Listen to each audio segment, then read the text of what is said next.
Hello and welcome to another episode of the Rowntree Gardens podcast. My name is Elias Rodriguez and I'll be your host. Today I have the pleasure of interviewing Joan. She's a self-proclaimed lifetime student. She really means and lives it too. I happen to teach an iPad class here at Rowntree, which I showed community members how to use their iPads. She really wanted in-depth knowledge of everything we were discussing. She wasn't content with push the button, which takes you here. It's why do they push it? What does shortcut mean? Wanted to know a lot of the words and just really wanted to find out what everything really meant and why it was there.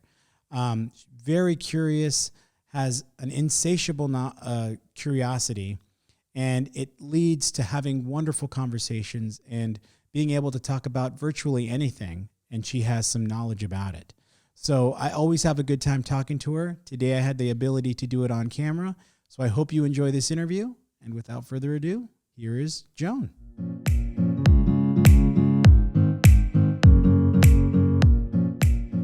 Well, hello, Joan. Thank you so much for joining me today. Good morning. Hi. So I told you that we were going to be filming a podcast. How did you feel about a podcast? Have you ever heard one before? Not really. No? I wouldn't be able to pick it out of a crowd. I don't really know what it is. Well, one of the reasons I ask is because you were in my iPad class. Yes. And I have to say, and I hope you take this the right way, I've never had a more enthusiastic student than you.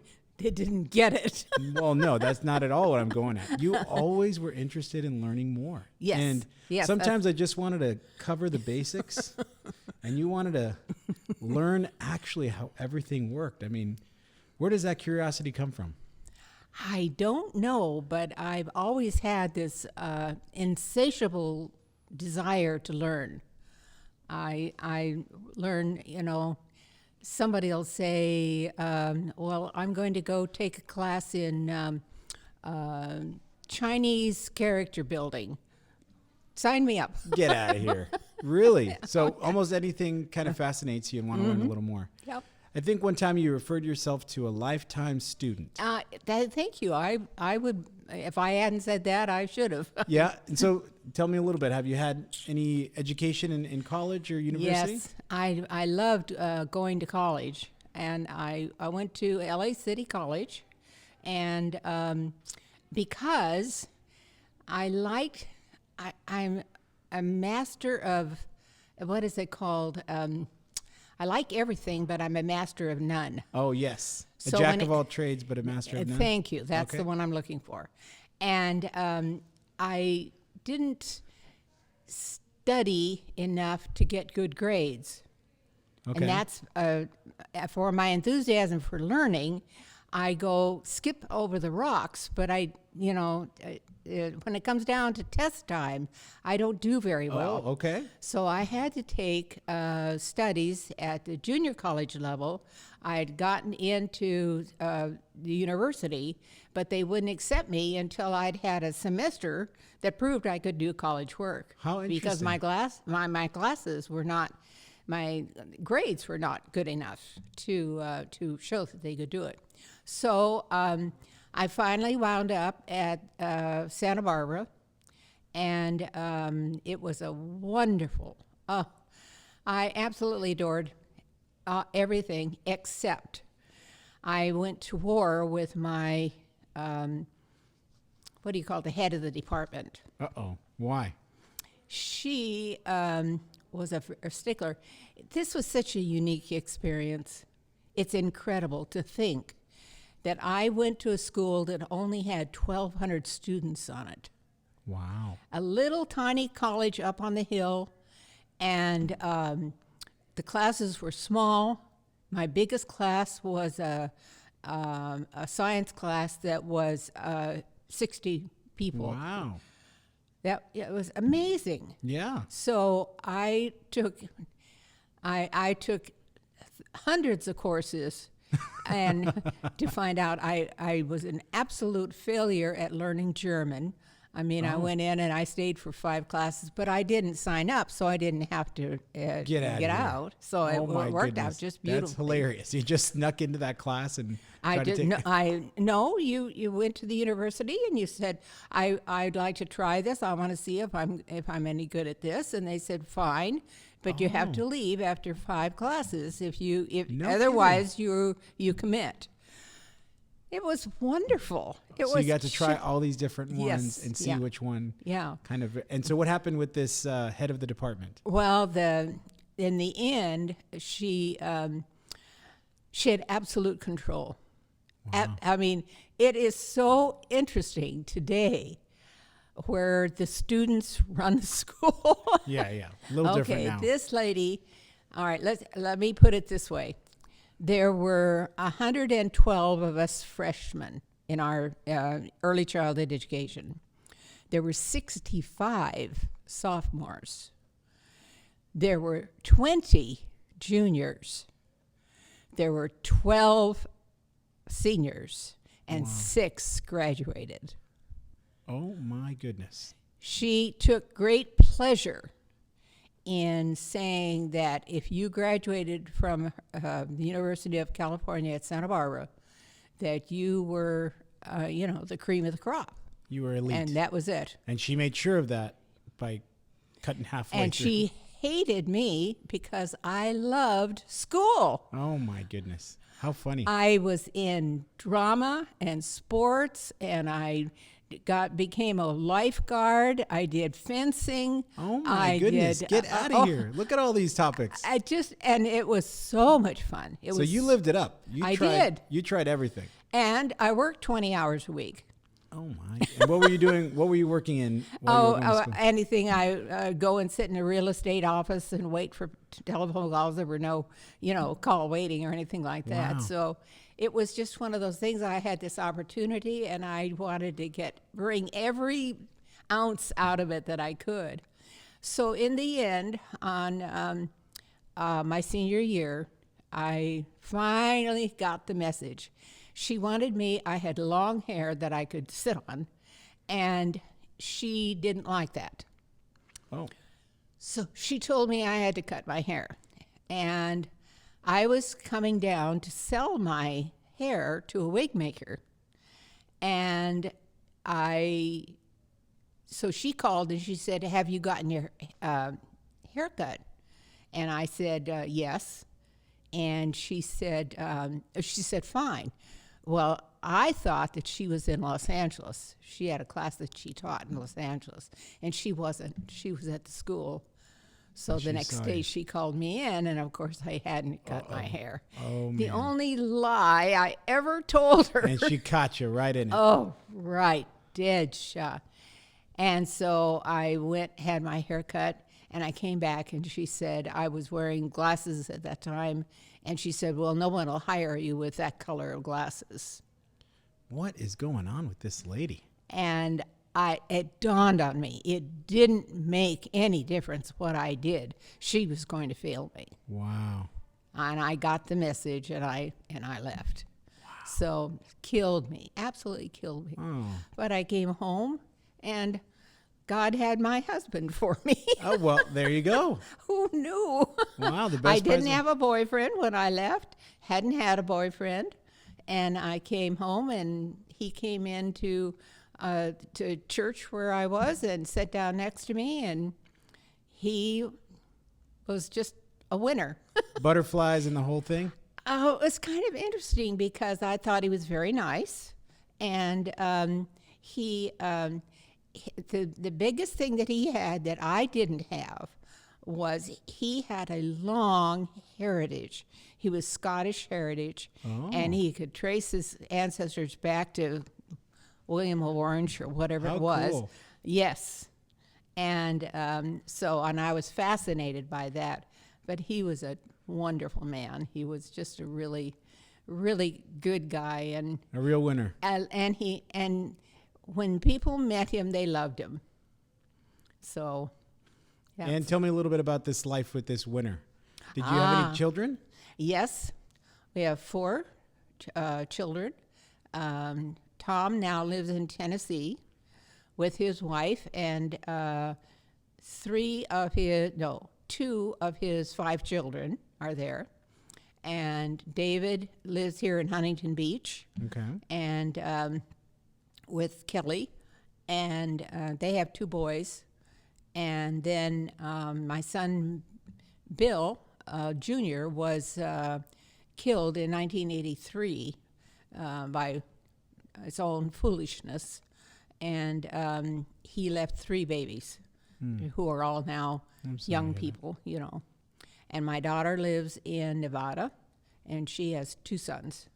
So wow, lots of boys. And what did you do as a family? Was there any like traditional vacations or places that you would go as a group? Well, yeah, lots. And the thing that was so great is our church. Our church was Bill and I met and married in church, and God has always been the center, Christ has been the center of our being. And I'm sure we would not have made it as a couple or as a family without the Lord. There's no doubt about it. But we grew, and we have presently wonderful friends who we went camping together, had all kinds of adventures. Oh, really? Oh, Yeah. my goodness. That sounds wonderful. So there were between 6 and 12 couples that Oh, man, that sounds great. What a it great was. group. And kids all throughout. So yes, the kids would yes, play together and the yes, adults would have. yeah. Wow, what a great community. And well, it's kind of interesting because, see, my daughter-in-law's family was in the church, so you know it's almost like incest. You know, Oh, my goodness. Oh, my goodness. we have family marrying family. Wow, okay. So And so you had adventures, you have knowledge. Sounds like a pretty fulfilling and full, yes, wonderful love story. absolutely, yeah. And well, I can tell you from my personal experience that as we're doing these iPad classes and learning together, you're looking at the most interesting things. You're obviously YouTube, you happen to master very well. You're looking at YouTube videos all the time. And it seems like if I pull up any topic, you happen to know something about it. Yeah. And I think it's because you're watching all these different YouTube videos that give you all this knowledge. What do you like to watch now? I watch a lot of PBS. Okay. My other passion is health and nutrition, and and my other passion is books. I love how you have this passion, my other passion, my other passion. Yeah, I'm passionate. How many passions? I love that. It just, you have a fervor for it, which I But really it's like. For instance, right now I'm reading Dr. Amon's book on mental health and the elimination of Alzheimer's. Whoa. They're looking there. Yes, when I saw this on television, I listened to his lecture on television and ordered his book, and but I didn't order it from PBS because they want $250 for it. You won't tell PBS. So, yeah, and so it's really. Well, I really remember good. one book that you told me that you liked so much that yeah. you actually wanted to write to the author. I have not. I talk a lot better than I write. Okay. Writing is a sacrifice for me. And so what was the name of that book? Okay, that's called Elderhood That's what it was, Elderhood. by Arlene Aronson. And you really liked it. You were really excited about it. I still it's sitting on my desk, and Kirsten, who just Yes. left Friday, she's told me that I really need to do that. So here's an idea. Right now on this podcast, we can make a little bit of a commitment. If Oh. you don't like writing, Oh, what if we make like a video testimonial where you can actually talk about how you felt about the Whoa. book, and we can send it to her publisher or her email. that would be great. See, They I knew it have- would pique your interest because you have all this excitement for things that are new. Well, this book is so interesting, and one of the things I liked about it is Arlene Aronson uses stories. What do you call them? About people, Sure, yeah, stories. and so these people live in facilities like this. And I wrote at least 3 times in the margin, not at Rowntree. Oh, It was something that happened that was negative, and I said that it wouldn't I'm wouldn't so happen. glad to hear that. That's wonderful news. And so I and that's what thought the idea is, I mean, there is a place that this doesn't happen. So yeah, And we happen to have found it. huh? We happen to have found it on other sides of the aisle, but we found it. Yeah. And so it's I mean I think it's really good. The thing that I like about this book is I gave it to 2 other people here who are residents, and they liked it as much as I did. Oh, there you go. There you go. So they thought it had something important and interesting to say. I'm so glad. So, That's awesome. And I yeah. love that you're spreading it around in that word of mouth. But Yeah, well, you get this enthusiasm, and you go, well, that's me. But if you get it from other people, then you know. Yeah. So it's a really So how good about on way. that same vein a little bit, what kind of advice or counseling might you give maybe a younger generation or kids that are coming up or maybe just graduating high school? What would you tell the young generation of today? It's interesting because I've been thinking about that quite a bit. It's kind of interesting because all of a sudden I are one. You respect your elders. Well, here I am. So, I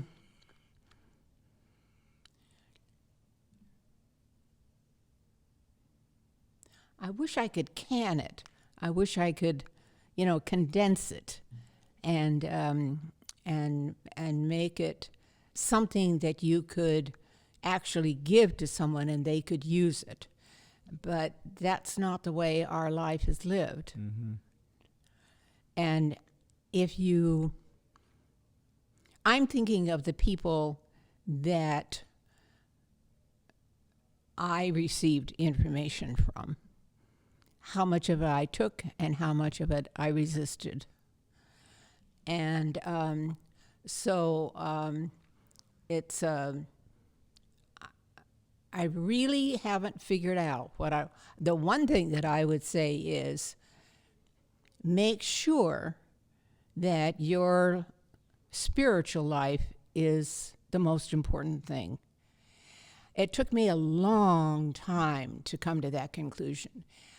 I did it so easily to me. It was easy and it was just natural, and the first time I heard the love of Christ, who wants to sign up? Well, here I am, however old I was. My parents were not Christians. And so I was considered the goody two-shoes in the family, kind of.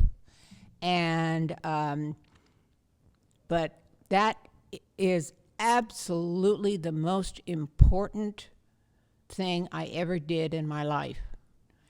And then but it took me years and years and years. I was at least 40 before I was willing to say, He is my Lord. This is the way I'm going to walk. I don't care what anybody else does or they don't do. I belong to Jesus. And when I finally got to that point, things became more concrete. And for instance, now during this coronavirus, and they're talking about people who are so nervous and that's not me at all. My thing is I belong to God, and if He wants to call me this very minute, I'm ready to go. Hello, Lord. It doesn't bother me a twit. Well, that was a pretty good can. You said you wanted to can it all up and put. I think that was a pretty good can. That was a pretty good thanks, job. Eliza. I appreciate that. Yeah. That's, Well, as usual, Joan, it's always a pleasure. I knew this would be a wonderful interview, and you didn't disappoint. So I really appreciate it. Thank you, Eliza. Thank you for being here today. Bye-bye.